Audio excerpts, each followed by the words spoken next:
Assalamualaikum warahmatullahi wabarakatuh. Puji syukur kehadirat Allah Subhanahu wa Ta'ala yang telah melimpahkan rahmat serta hidayahnya sehingga kita bisa mendengarkan ceramah ini.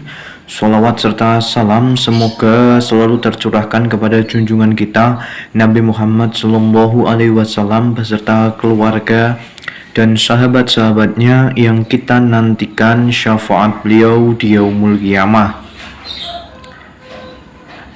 Hari ini saya akan memberikan ceramah yang berjudul Bahaya Syirik Kecil yang Sering Diabaikan.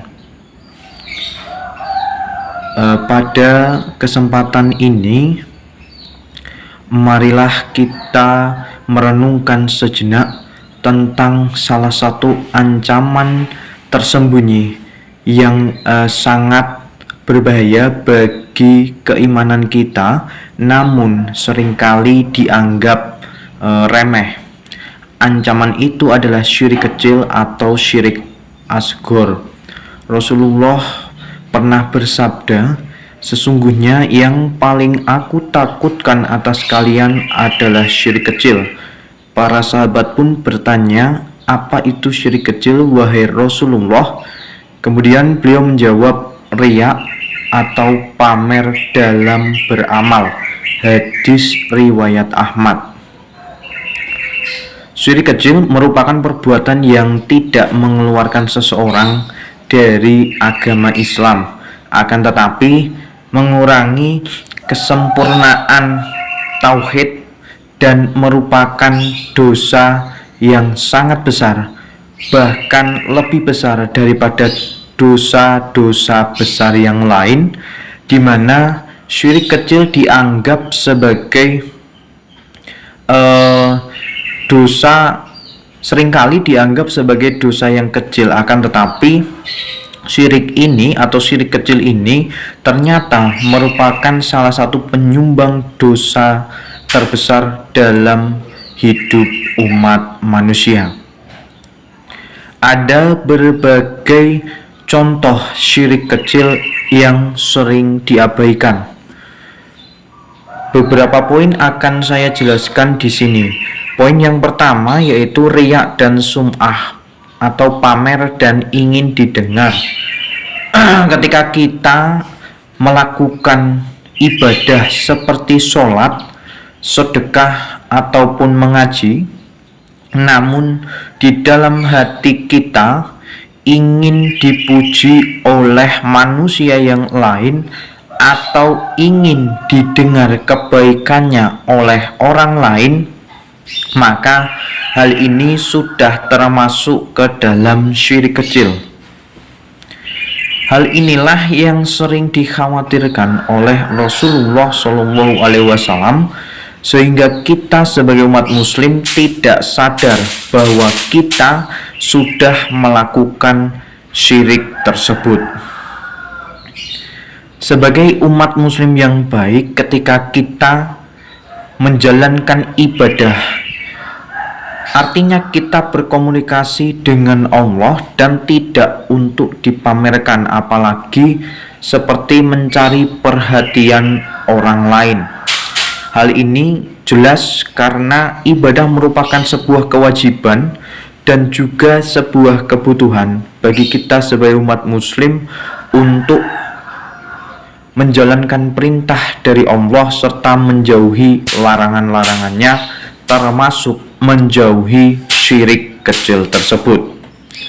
Kemudian poin yang kedua yaitu bersumpah selain dengan nama Allah. Rasulullah menegaskan bahwa bersumpah dengan selain nama Allah adalah kesyirikan. Ketika kita pernah mengucapkan sumpah dengan menyebut nama selain Allah, ini juga termasuk ke dalam perbuatan yang syirik, karena seperti menyekutukan Allah atau mungkin menilai bahwa ada sosok lain selain Allah Ta'ala. Hal ini jelas tidak dibenarkan, sementara di dalam Al-Quran dan Al-Hadis, Allah adalah sebagai pencipta sekaligus orang sekaligus yang menciptakan seisi dunia ini, dan kita wajib untuk menyembahnya.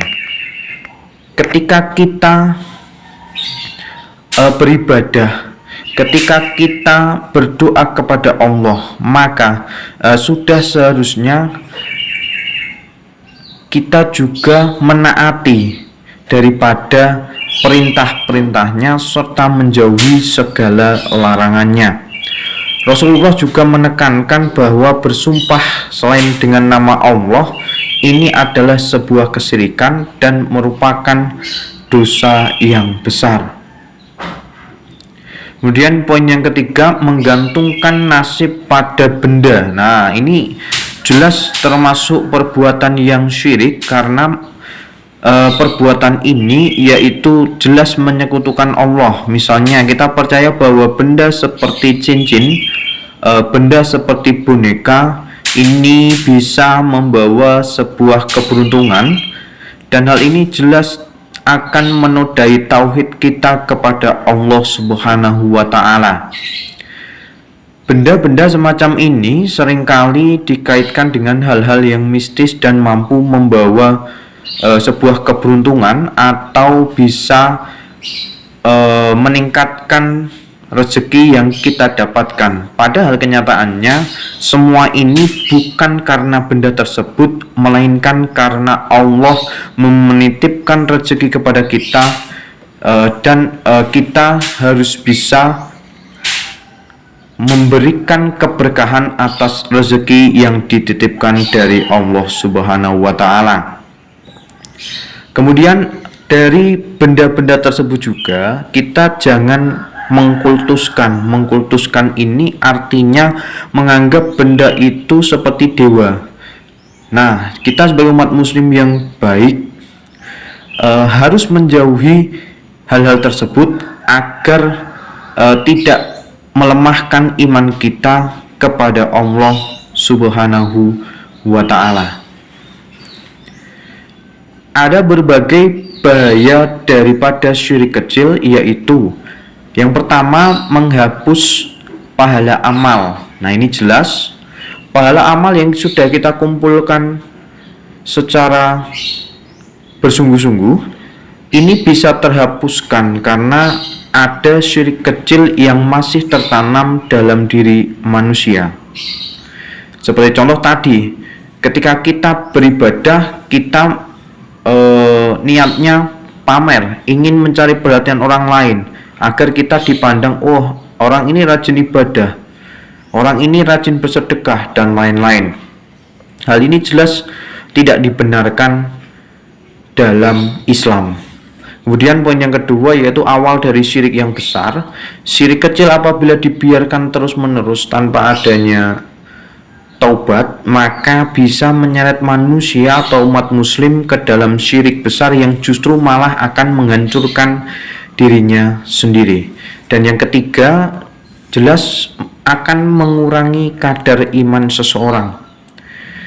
Syirik kecil akan menodai kemurnian tauhid seseorang dan mengurangi cinta umat muslim kepada Allah Subhanahu wa Ta'ala.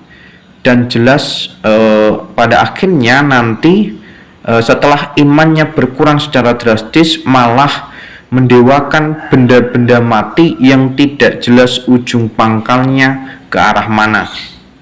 Dan hal ini jelas harus dihindari, karena syirik kecil ini apabila dibiarkan terus-menerus akan menjadi syirik yang besar.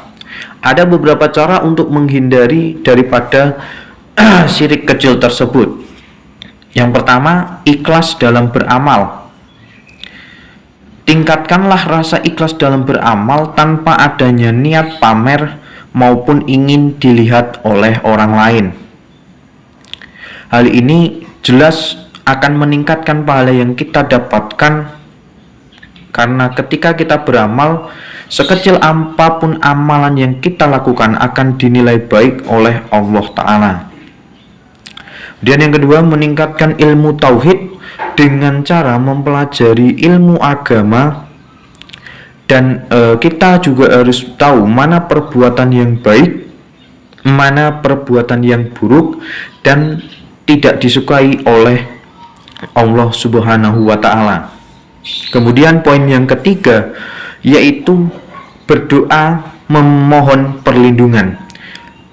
Rasulullah mengajarkan kita untuk berdoa agar terhindar dari syirik. Salah satunya dengan Allahumma inni a'udzubika an usyrika bika wa ana a'lam wa astaghfiruka lima la a'lam. Ya Allah, aku berlindung kepadamu dari menyekutukanmu dalam keadaan aku sadari, dan aku memohon ampunanmu dari apa yang tidak aku sadari.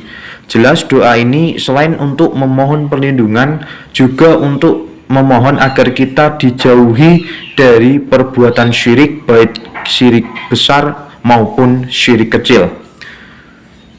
Dan pada akhirnya saya selalu mengingatkan kepada para pendengar untuk menjauhi perbuatan syirik agar amal ibadah yang kita lakukan di bulan Ramadan ini bisa diterima oleh Allah Subhanahu wa Ta'ala, dan semoga Allah membimbing kita menuju jalan terbaik, jalan yang diridhoi Allah, agar kita ditempatkan di surganya Allah. Demikian yang bisa saya sampaikan, kurang lebihnya mohon maaf. Barakallahu fikum dan semoga bermanfaat. Wassalamualaikum warahmatullahi wabarakatuh.